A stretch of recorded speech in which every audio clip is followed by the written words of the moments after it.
All right, we're ready to go. So we start tonight's special acknowledgement. It is the Motzi Shabbos edition of our weekday Daf Yomi Shiur. And as such, it's a Malef Malka. The pizza's here, the French fries are here, the soda's here.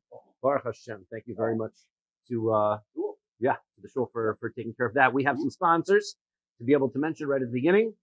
Daf Yomi for this week is sponsored by Mr. Loiterman of Norfolk, Virginia, in honor of the Maggid Shiur, myself, and the Kahal Yereim Daf Yomi program. We also have a weekly sponsor in Rabbi Glenn Black, Nishmas Nechemya Ben Yaakov, Zichrono Livracha.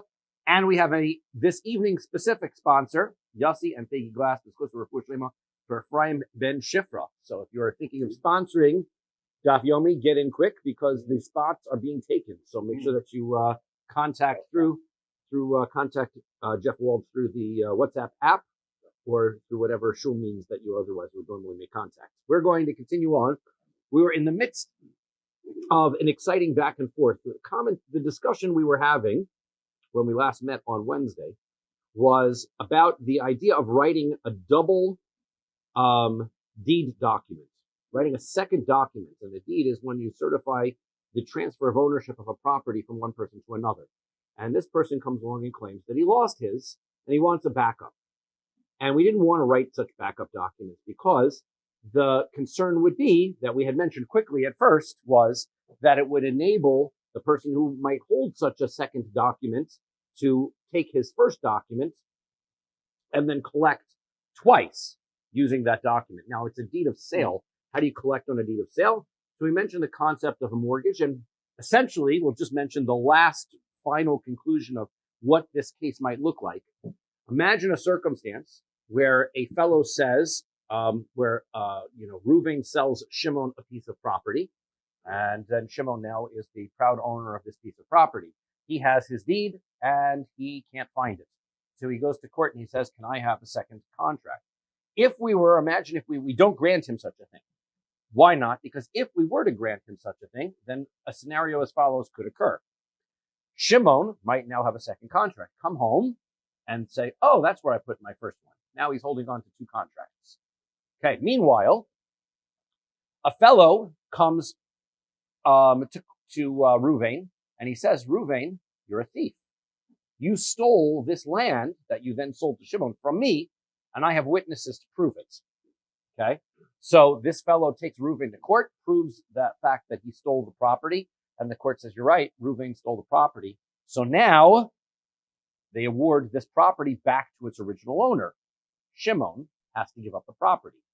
Shimon can then seek remuneration from either Reuven or other people who Reuven sold land to in the meantime to be able to get his money back for the property because it was an illegal sale. So Shimon says to this fellow who comes out asking for his property back, let's make a deal, okay? Don't collect the property from me yet, right? You've just collected, and now I can use my first document, and I'm going to go and collect some land in exchange for this land. Let's lay low for like 4 or 5 years, and then you'll come back and do the whole trick all over again. Take this guy to court, claim he stole the land, and you'll come and seek it from me a second time. When you come and claim it from me a second time, I'll take my second contract out, and I will collect land a second time in exchange for the fact that I'm losing my property. That's why we never let Shimon get a second document, because by doing so, by doing so, he's going to wind up running off possibly with the collection of this land twice. Okay, so that's what we decide we're not going to do. Okay, so now we're trying to come up with potential resolutions that might otherwise. Having a second deed might be very useful because having a second deed prevents Shimon from potentially losing his property. If Reuven comes later on and says, hey, I never sold you that land. Can I have my property back? The possibility exists that Reuven could collect the land back from Shimon. So it would be nice to be able to give Shimon some kind of a document that indicates that the property is his. We're just a little bit stuck. So the Gemara is going to try to come up with some last potential resolutions before we close this case and we move on to the next topic. Okay, so we are going to start from on Amar le Rav Achami Difti L'Ravina, which is, see where that is.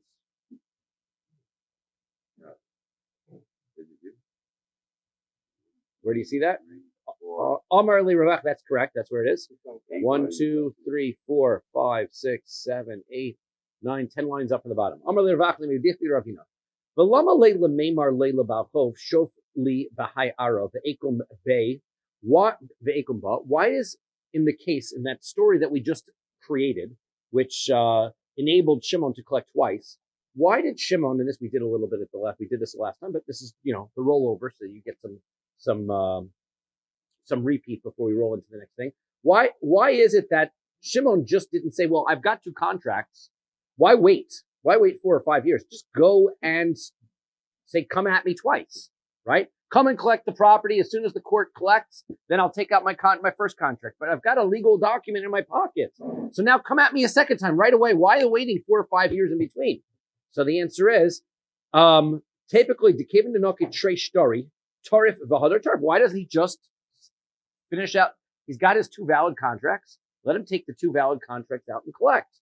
So Im Kain, if he would do such a thing, Nefishiale Bali Dinin, then what would wind up happening is there would be so many court cases going on simultaneously with this guy, people would get very suspicious, right? He'd have the court case with Ruvain. He's got the court case with the guy who came seeking to get his field back. Then he came a second time. There would be so many times that this case would be coming up. Somebody would say, hey, wait a second. Why is this guy involved in like 3 or 4 court cases simultaneously? Somebody would say, hey, we got to look at this whole picture.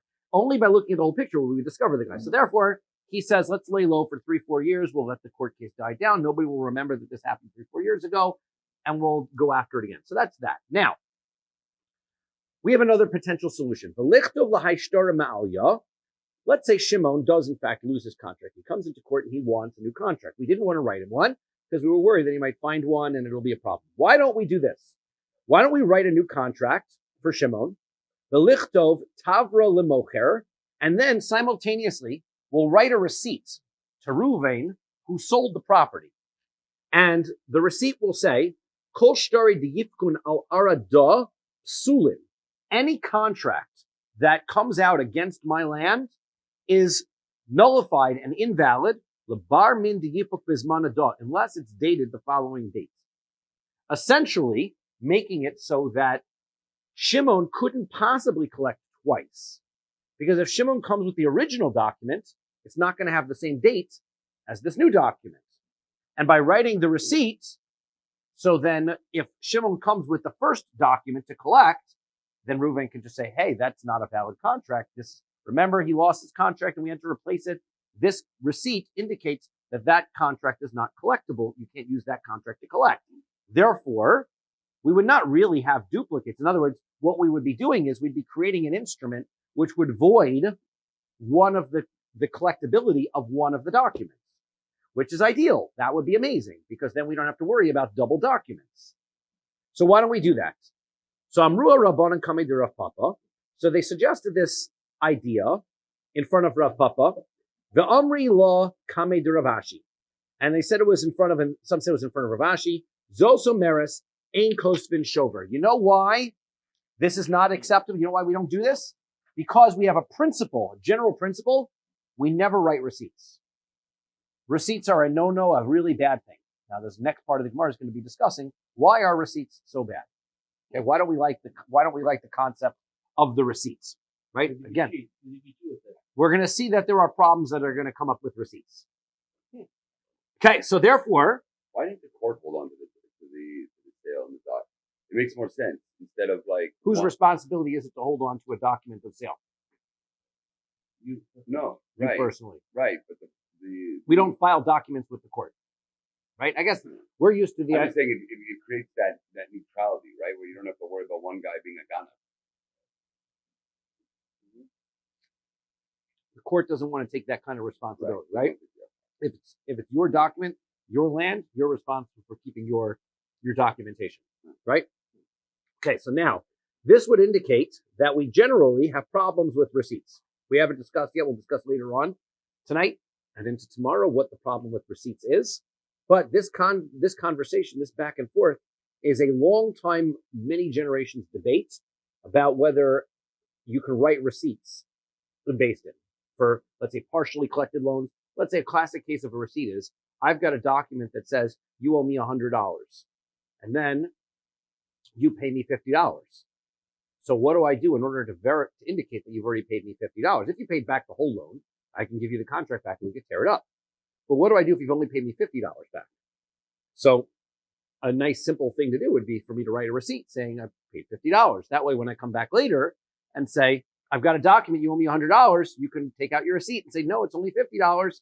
That would be a very useful way for a receipt to be used. We're going to see a conversation is going to go back and forth. What are the problems with receipts?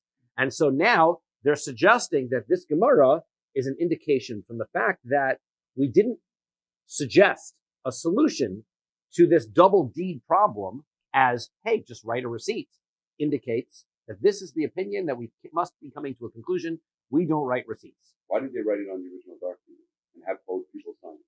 That what? That it was paid. Oh, you're talking about the the loan? So I come to you, right? I come to you with a loan document. You pay it. Then we both sign it. Because who's holding the document? You get the lender or the borrower? The borrower. The borrower keeps it, then he's just going to destroy it. The lender. Then he's just going to erase it. Yeah, but you can see that. We already talked about the whole erasing thing. You're going to see an erasure. You're not going to see what was written. Right? We don't want to leave documents that are for the Lova's benefit in the hands of the Malva, and we don't want to leave documents that are for the Malva's benefit in the hands of the Lova. Right? Because people will keep track of documents that are for their own benefit, but they will intentionally damage or cause harm to the other side's documents. Okay? So now, Amar Lahu, he says to him, Biyama Kostin Shover. This doesn't prove anything. This is not related to that issue. Generally speaking, a receipt would be fine. But Vahacha Hainu Taima. But here we can't write such a receipt. Why? Maybe the person who is the creditor will come and he will take from the purchaser. He's going to go to Shimon and he's going to say, I want the money. And then what's going to happen is this guy is now going to come, this Shimon fellow is going to come and he's going to come and collect from other properties. Vishover Gabi Lekuchos Leka. The other people who he's going to come collect from, they're not the ones holding the receipts. Remember that you've got Ruvain and Shimon here, right? So if Ruvain actually paid the loan, comes the Baal Chov and he says, they never paid me. He's going to come right to Shimon. Shimon's going to come and collect from the other people. The guy who paid the loan is holding the receipts. The guy who's giving up the land is not the guy holding the receipts. So therefore, there's going to be no way to defend yourself against the claim that this Baal Chov, this creditor, is coming for. Okay, yeah, but so l'kuchos lav omri da'ara hadri. Eventually, it's going to get found out, right?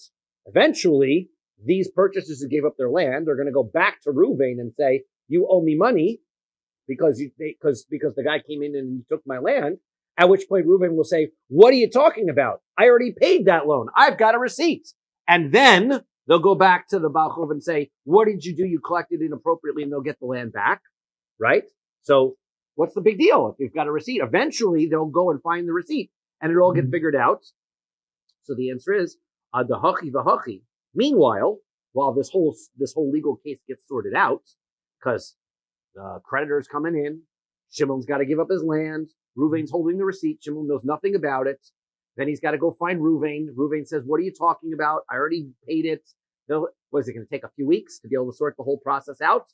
In the meantime, Shamit ve'achel peri, comes the creditor and says, and he's going to move right into Shimon's land for a few weeks, find all the crops there in the field, harvest the whole field, and take it home with him.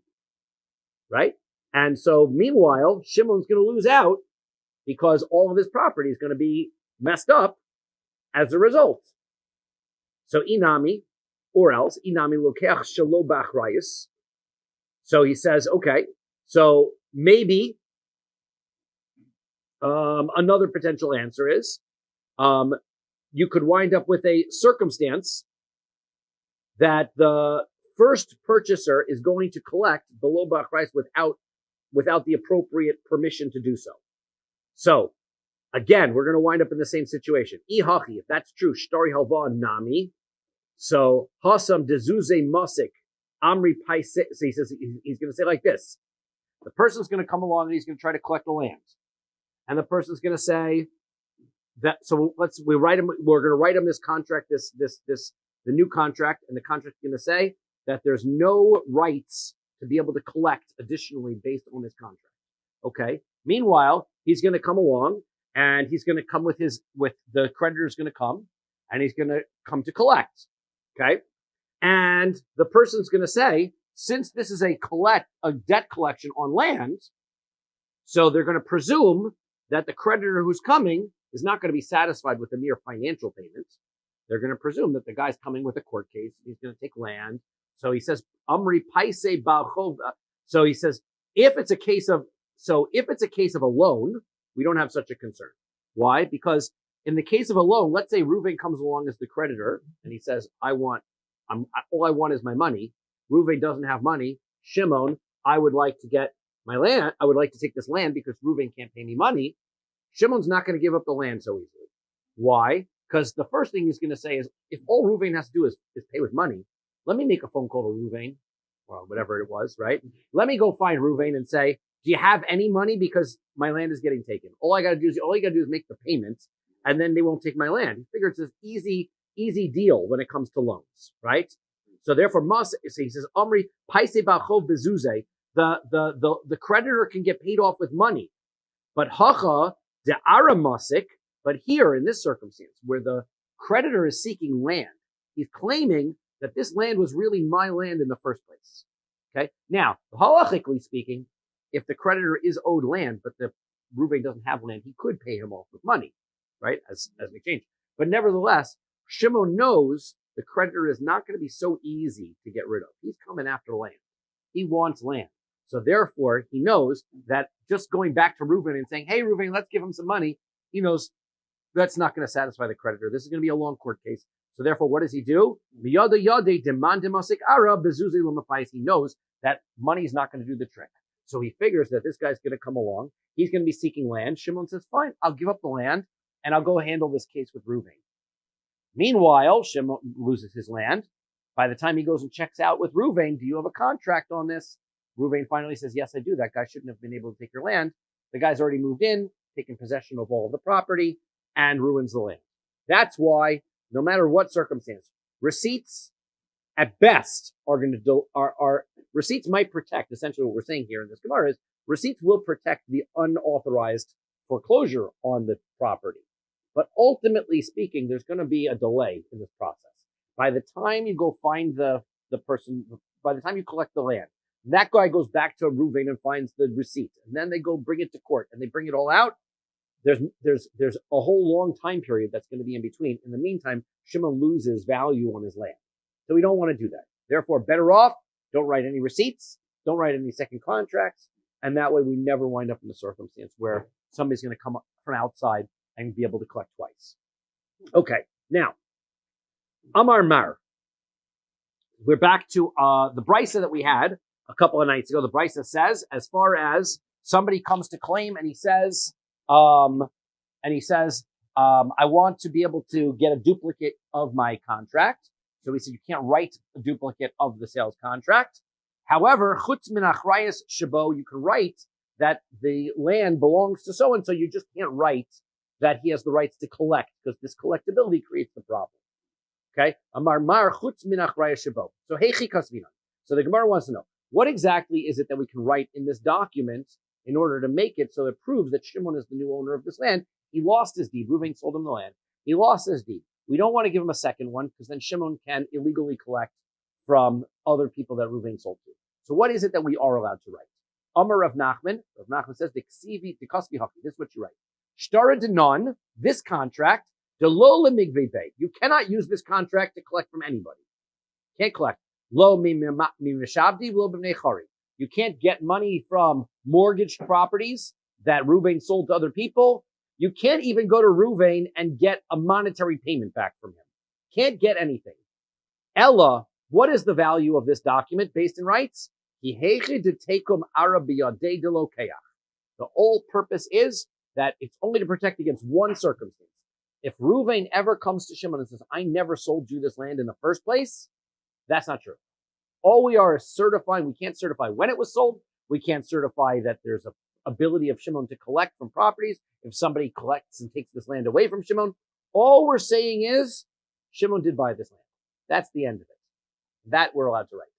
Amar Rafram. Rafram says, Zos Omeres Achrayis Tosoferhi. He said, Tosoferhu. We have an ongoing conversation in other Gemaras. What needs to be written in a contract? And when something is left out of a contract, do we take that as an indication that such a clause was intentionally left out and therefore it doesn't apply in this case? Or do we say it was unintentionally left out and it applies regardless? One kind of a clause is this achrayus clause. Achrayus means mortgage responsibility. Okay? When a person makes a sale to another person, he is basically guaranteeing that sale. So if Reuven sells Shimon a piece of land, he's saying to Shimon, this land is free from mortgage and nobody's going to come and grab it from you, right? If I sell, imagine now, if I've got a house and I want to sell it to you, but I've got a mortgage on it. You buy the house full price. Wonderful. And then I stop paying my mortgage to the bank and the bank comes and takes it away from you. Well, that's not acceptable. So by a regular contract, you're protected. So if that ever happens to a person, if the bank comes and grabs the property from you, we have, the protections in place now is we do a record search on the property to be able to make sure that such a thing doesn't happen. Back then, they couldn't perform a record search. So what do? They had it as a guarantee. If somebody comes and says that this property was really mortgaged to me before they sold it to you, then the seller is going to pay you back. He has to give you full value of the sale is reversed and he has to pay you back. So now, you could make a sale without such a guarantee. It would reduce the value of the property, right? If I say to you, look, I'm going to sell you this house, but if somebody ever comes and grabs it from you, it's not my problem. Now that's a bigger risk, right? It's buyer beware. The buyer obviously is going, wait a second, right? Something sounds a little fishy here. And he may be a little bit hesitant to make such a sale. But let's say now the buyer is thinking, great, I'm going to flip this. I'm going to do something fast with it or whatever it is. And he's got some kind of plan and he wants to pull this off. He might be able to pull off a much lower purchase price for such a thing. So theoretically, you could make such an agreement. The question is, when you write the contract, do you have to specify in the contract that there's no mortgage, there's basically no insurance on this property? Or do you just not have to write insurance into the document? And by leaving it out, we can presume that it wasn't included in the sale. So, you're going to write a contract. The question is, if I have a contract that does not specify anything about this insurance business in here, right?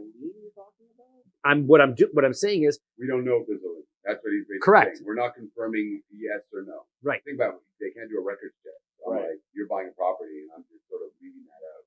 Right.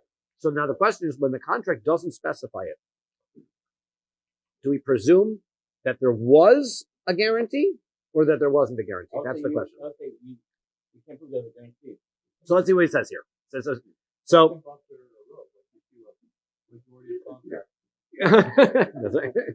So the answer is, you're basically going by what's customary. That's essentially and that essentially is the argument that's going to be at stake. Is it seems that many contracts were written one way versus the other way. The problem with going by Rove is that when you look at contracts, how they seem to be written, it was probably when you go to a good sofer who was writing the contracts, right? A sofer essentially was like a lawyer, a legal mind there. They wrote it clearly. So for those contracts that wanted to include it, they wrote that in there. The ones who didn't want to include it wrote that in there. So it isn't so simple to be able to understand what happens if nothing got written in. Right? What do we presume? Because that wasn't the way they were supposed to. Best to always write it clearly, right? Now you've got this document and it's not clear. Now what do we presume? So, Amar from Rav says, he says, that if this responsibility is not written in the contract, we just presume the sofer made a mistake and it is by default, the guarantee is there. Okay. Taima dekosiv lehachi. Why? Because if you read what we just said, the case was, I've got this document and I want to be able to verify that nobody's going to be able to use this second deed to collect. And the Bryce's case we said was, well, what is it? What has to be written in such a thing? And we said, you have to very clearly specify this document cannot be used to collect in any other circumstance. Well, why do I have to specify that? Because if I just leave it blank, I would presume that you can't use it to collect. The answer is no. If I left it blank, I would have presumed I could have collected. Therefore, I have to specify very clearly that it's not going, you cannot use it to collect. So, halo kosev lehachi gavi, because if you would not have specified in this contract that this deed cannot be used to collect, I would have presumed you could. Ravashi says, achrayis lav tal sofer. He goes, no, not necessarily. So if you write a plain document and you don't make it clear in there, that's not a mistake. The sofer is intentionally leaving it out, and it means that there's no legal right to recourse to be able to collect properties as insurance. Umay chutz me'achrayis shabo. What does that mean that we have to be able, what does this document mean? When we had this Bryce that says that you have to write in it that you're going to exempt the responsibility when you write the second deed. Delo ksiv be'achrayis. It just means that you just leave it out. All you gotta do is leave it out. Yes. So, when the Gemara says gopher, does that mean the person that wrote the contract, or was this a legal, like a lawyer or a legal aid who drafted up that contract? It seems to me that every Beis Din had in its employ a sofer, and so the sofer really was a legal aid. So presumably, when people go through a contract, they would go through a contract. That's correct. So it seems in that case that therefore the sofer. And that's it. So therefore, so it seems like, so that's what it seems like. So now, this is what Ravashi says. No, it seems like we were going to presume that it was deliberately left out, right? And so that's it. So there's no proof from this brisa, which is nice because we have this argument and it comes up several times. Seems like it's not so simply resolved. So we're not going to resolve it here. Let's tell a story, right? Now we've gone through all this complicated back and forth. So let's tell a story. Hahi itisodiya hava lezuze lahu gavra. This lady, okay, she says, this lady sends a fellow on a mission. She gets a real estate agent, okay? She says to this guy, Lemezban lo'ara. Says, I want you to buy some land for me, okay? So the guy goes off to buy land. Azol zavan lo shalabachrayas. He goes to purchase land, and he does so without this guarantee. Right? Without this guarantee. Now, he probably got her a really great deal, right? Lower price. He goes and buys the land. But the land, she could lose everything. She could lose the land because if some creditor of the seller comes and grabs the land, she has no recourse to be able to get her rights back, her property back. She can't get her money back. So, Osya Likame de Rav Nachman. So the case came before Rav Nachman. She's claiming that the real estate agent didn't do what she told him to do. She said and this is, it's relevant to our case because she didn't say, purchase me a land with guarantees. She just said, purchase me land. The question is, when she said, purchase me land, is it presumed that she wanted the guarantee? Now here's why it makes a difference. Because when you send a messenger to do your job, to do a job for you, he's only authorized to do what you told him to do. If he does something that's not what you told him to do, then whatever he did is nullified and void. So therefore, the question is the sale that this person made, the purchase that this person made, is it valid and she owns the land and now she's stuck? Or was it invalid? He went off the grid, basically didn't do what he was supposed to do, and the sale is invalid. So Amar Lay. So now we've got a doubt, right? We sort of are in a doubtful situation. So he said, so here's what Rav Nachman says. L'tekune shedartich v'lo la'avosi. She sent you in order to help her, not to destroy her. You have put her in a very difficult financial situation. This is not a good place to be, not at all good. Therefore, we're going to hold this agent responsible. Zil zovna mine, you're going to buy this piece of land from her, shelo ba'achrayis, and you're going to have no recourse to be able to go after her in case it gets collected. And then you're going to give it back to her. She'll be able to go to you and get her money back. So the real estate agent becomes on the hook, right? For the sale. And that's how Rav Nachman held this real estate agent responsible, because nobody really intelligently should be purchasing a property without some kind of guarantee that, unless you're prospecting and moving quick or something, that's not a good plan. And how would they know if the agent is not, stating what the original seller? Yeah, so that's it. He must have come back with a contract, right? He must have come back with a sales contract. And she took a look at the sales contract and said, well, wait a second. It says here, no responsibility for payment in case there's a collection. That shouldn't be, right? He had to have come back with a contract. Okay. Next case. Rabbi Shimon Gamliel Omer. Rabbi Shimon Gamliel says, "Hanosi matano lechavero v'hichzir lo es ashtar chazra matanoso v'cham matanos kamas." We had a brisa that we quoted, sort of in the between of things on. I think we quoted on maybe on Tuesday or Wednesday, and we had an interesting case, an interesting circumstance. Let's say somebody writes a document and says, "I hereby give you a present of, my car." Right? He writes this in a document and gives the document to the person. Shimon Gamliel says that if I take this document and I give the document back to you, the car goes back with it. Right? Somehow the car is now linked to this document. This present is this document. Okay? We call this concept osios niknos.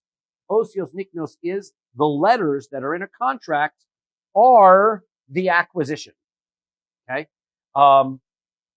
and essentially, there's two ways for contracts to work, and we have this dispute that's going on here.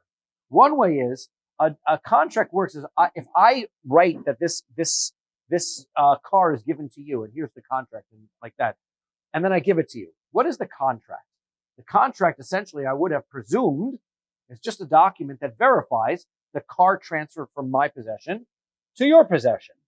Finished, done deal. If you give me back the contract is now meaningless. The contract only verified my gift to you. You hand it back to me, so great, I've got a piece of paper, but the car is still yours, right? If you wanted to give the car to me, you'd have to write me a new document that says, I am hereby giving the car back to you, and hand it to me, right? That's what we have, the way we have presumed. Shimon Gamliel says that's not how contracts work. The way that contracts work is that the item that is being transferred becomes linked to this document. Whoever is the owner of this document is now the owner of this property. And here's how it could be kind of interesting. Let's say Reuven sells Shimon a piece of land and uses a contract. And then Shimon wants to sell this land to Levi. If you're thinking of contracts in the first way, Shimon has to go and write a new contract to Levi and say, I'm selling my land to Levi. If you think that osios niknos, the letters of a contract, work, then Shimon takes the contract that says, I, Reuven, sold this land to Shimon, and he gives that contract to Levi. Levi is now holding a contract that says Reuven sold the land to Shimon, but because Levi's holding it, he's the owner of the land. Wow. I thought it meant that he thought that the wording, you're saying the wording doesn't even matter. The wording does not matter. Whoever has possession of the That's document. correct. That's correct. So this is the concept of osios niknos b'shtar, right? I'm going to say that in advance, for some Shimon Gamliel's opinion, he's the minority view, right? We don't use this in practice in our contracts. We don't get too worried about it, but we can appreciate that Rabbi Shimon Gamliel holds that is the way that shtaros work. There's a link somehow between the property and the contract. This contract now represents that property, so that even though this contract is a contract between Reuven and Shimon, if thou Shimon sells it to Levi, Levi's got the contract, and then Levi sells it to Yehuda. Yehuda bought it from Levi, but the contract that says Reuven sold it to Shimon is his proof of ownership. Basically, I agree might be anybody's contract and say it's mine now. That's a good question. Whether it works, whether it would seem that yes, that sounds like theoretically even a theft might be able to work like that. That's a good question. Whether you can steal someone's property by simply lifting up their contract, that I'm not sure. But definitely, if I had the contract and I would go to court, the court would look at the fact that I'm holding this contract as a proof of my possession. My contract, right? Regardless of the names that are in the contract. Okay? So that's this concept. Now, my time with Rabbi Shimon Gamliel. Why does Rabbi Shimon Gamliel hold this way? Amar Ravasi. Ravasi says, Nasa ke'omer los zu, sadeh zu nesuna lach, kol zman shashtar b'yodcha. First opinion, first conversation about why this works is the presumption. When I give you a document that says, Reuben gives the document to Shimon and says, this land is yours, and then when Shimon gives the land back to Reuven, the land goes back to Reuven. First supposition was it's not like I explained it. It's just a much simpler idea. It's just that when I hand you a contract, I'm basically saying a condition. This land is yours as long as you hold the contract. When you stop holding the contract, you stop being the owner. However, Maskif lo Rabba says, if that was the explanation for what Shimon Gamliel was holding, Niknavo Ovid Nami. What if this contract got stolen, right? Or what if the contract got lost? In that circumstance, then what you're saying is that the land also should resort back to the original owner. But it doesn't. Ella Marabba, Rabba says the issue is like this.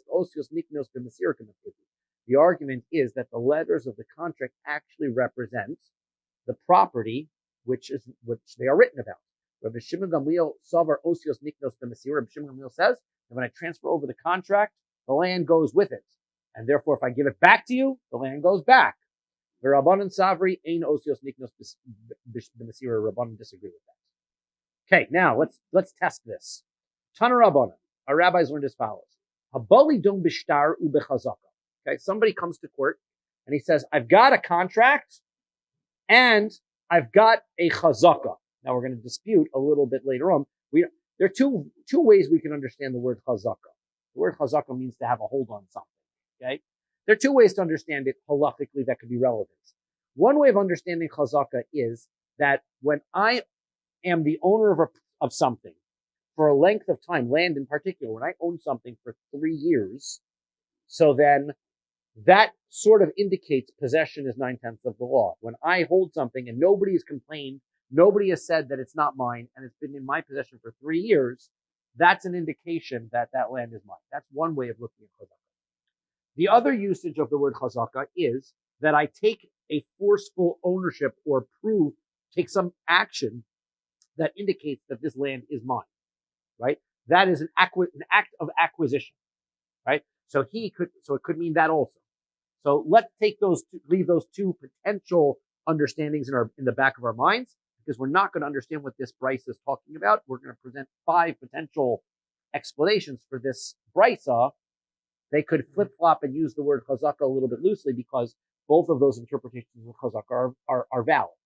Okay, so now somebody comes to say, one person is basically saying, this is my land. The other person says, I've got a contract and I've got a chazaka.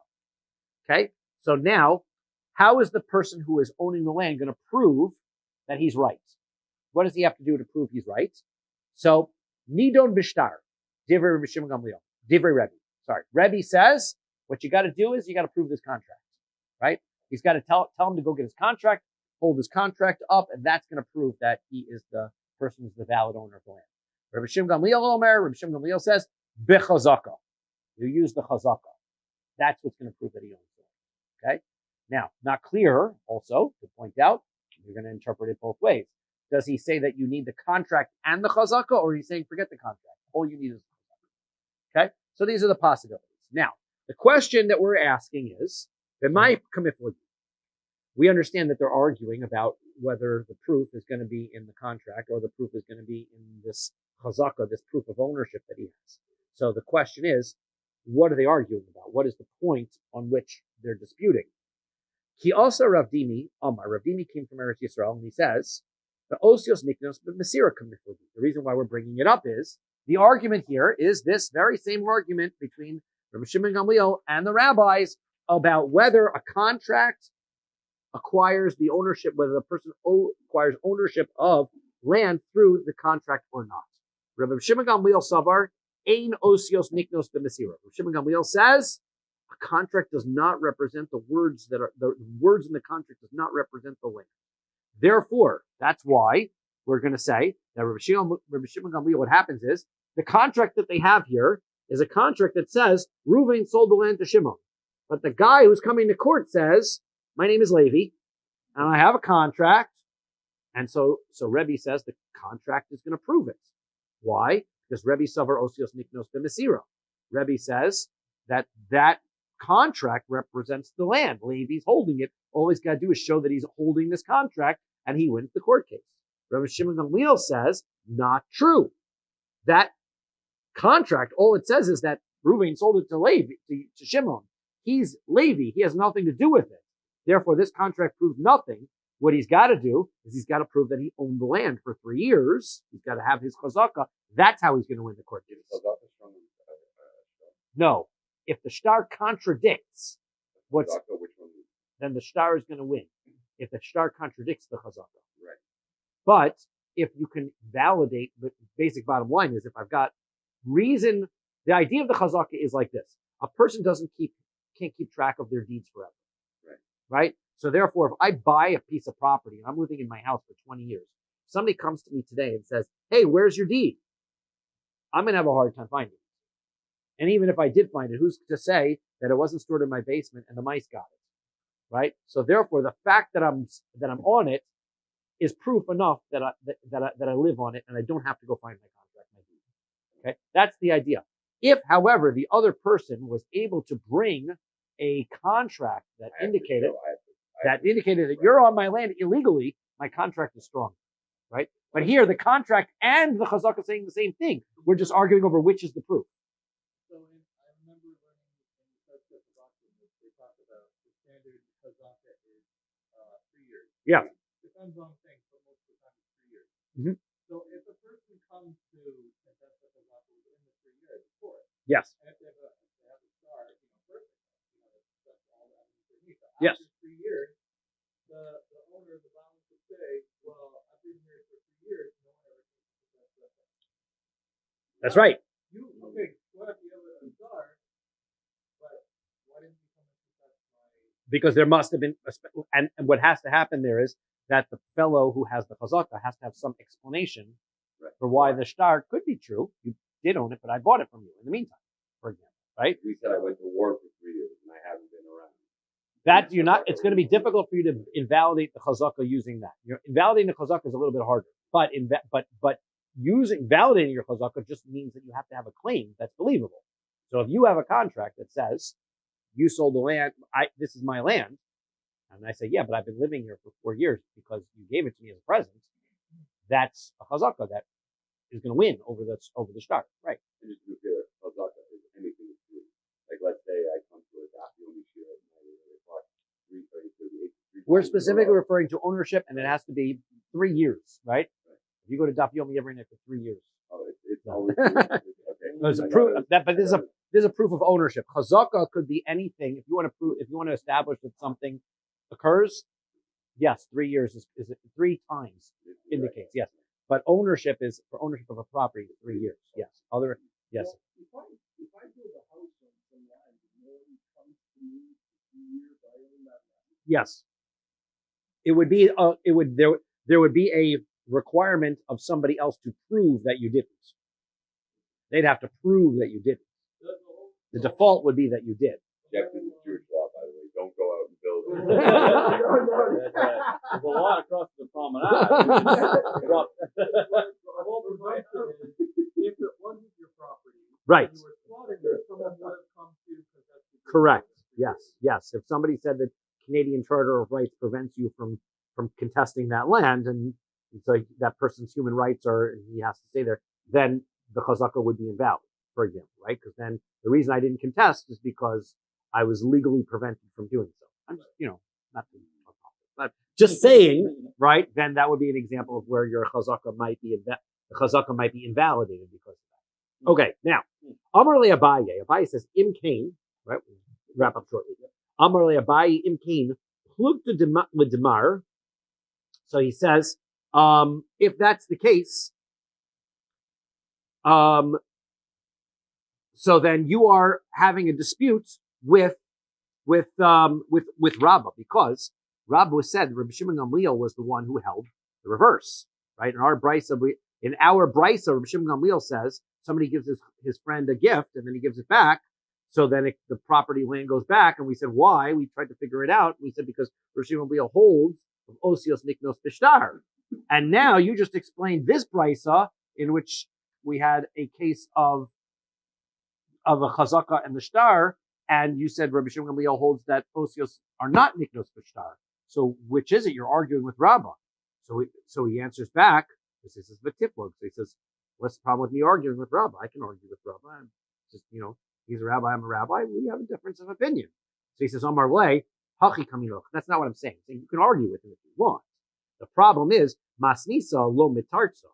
The problem is that we needed Rabba's explanation of the brisa that we had, and we had no other explanation. So we came to the conclusion that this is what Rabbi Shimon Gamliel holds. If you argue with Rabba, fine, but then you need a new explanation for the brisa.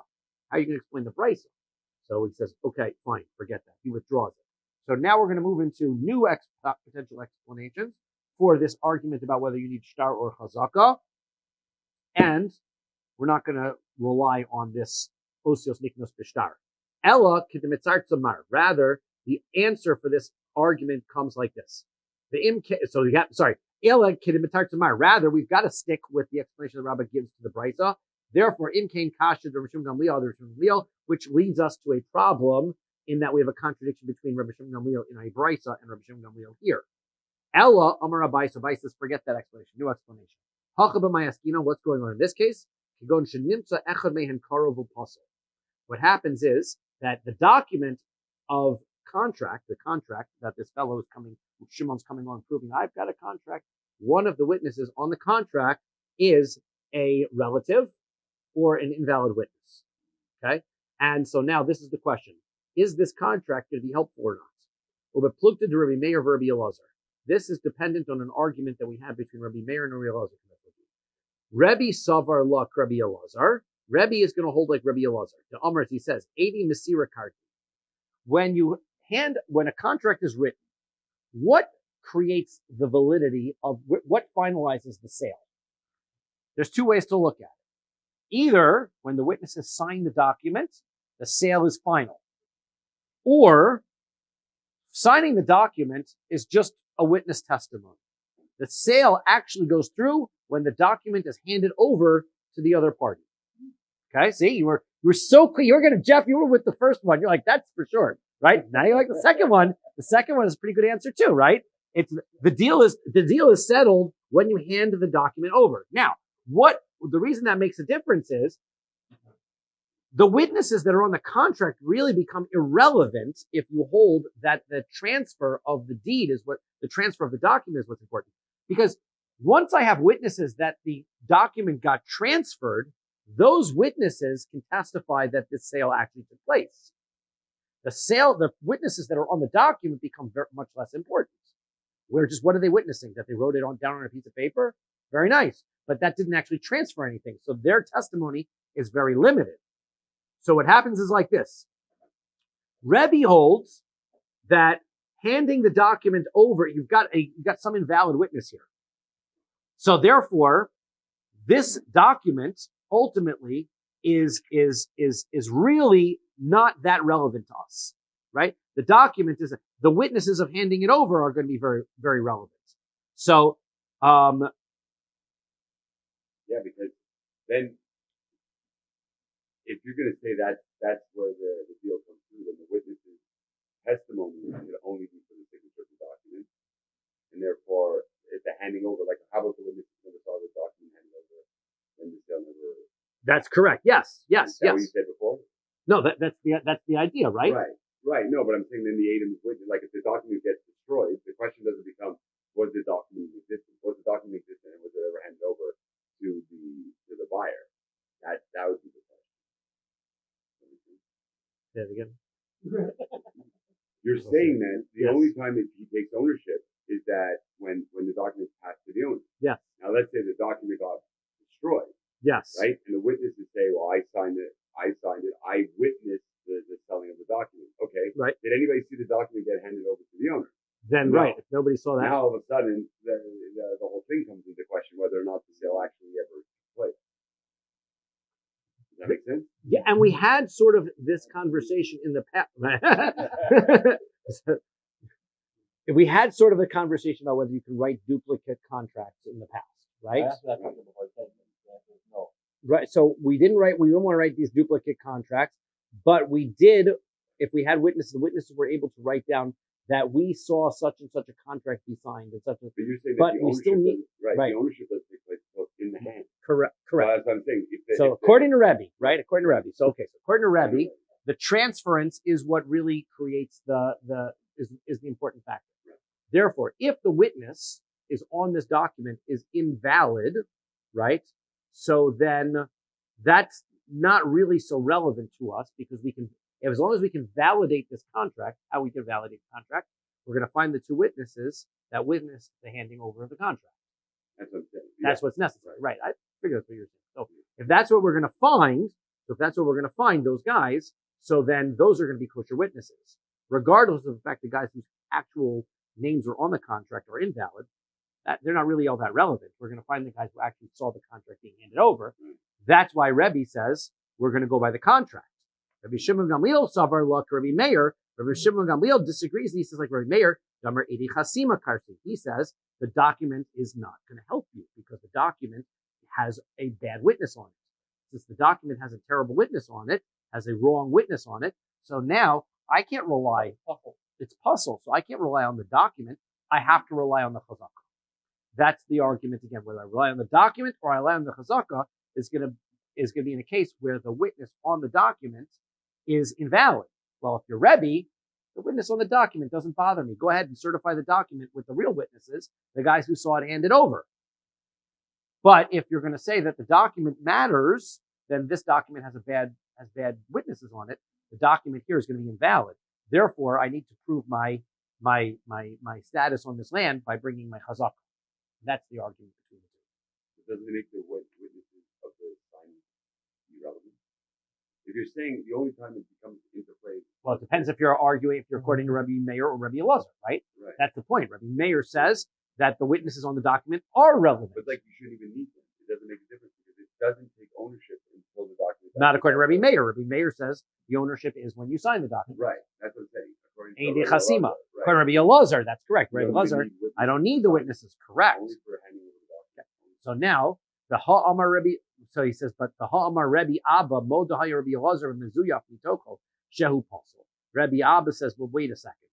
Fine, I understand if the document had no witnesses on it, but if the document has bad witnesses on it, then maybe even Rebbe agrees that's a problem, right? At least I have a document and you say I've got no witnesses on it, but when I have a document and the document is clearly invalid. Now you can tell me, prove this document. The document is clearly invalid. So we'll stop here because we're at 9:04, but we're going to come to our third explanation. We'll start tomorrow at Ella. Oh yeah.